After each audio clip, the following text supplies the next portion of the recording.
Bueno, aquí estamos con otro unboxing, esta vez del 4x4. Nos ha llegado, lo hemos comprado directamente en la página web de GAN. Nos ha venido de Estados Unidos y ha tardado 3 semanas y media en llegar. Aquí hay una bolsa. Una bolsita de viaje para llevarlo. guardar el cubo o cualquier cubo como el 3x3, 2x2. Muy bien, esa es la bolsita que viene de regalo. La pieza que viene para pues equilibrar los giros y que vaya más rápido y demás. Un folleto de cómo hacer el cubo de Rubik 4x4, mirar.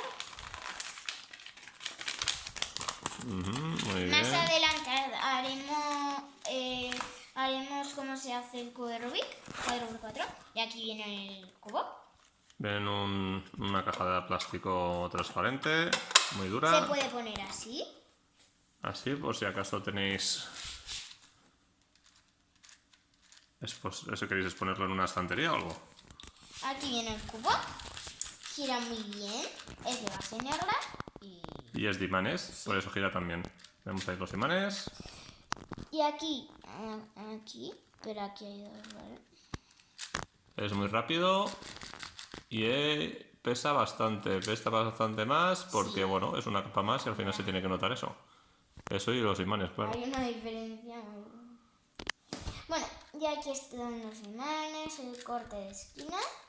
Es muy buen corte de gira, casi hasta 45 grados, o sea que bastante rápido y bastante manipulable. Y bueno, esto es todo. Vamos a ponernos con él, vamos a desarmarlo y Y armarlo y a ver qué tal. luego, dentro de unos días, haremos un vídeo de cómo hacer el 4x4. Pues nada, esperarnos y en breve nos volvemos a ver. Hasta luego.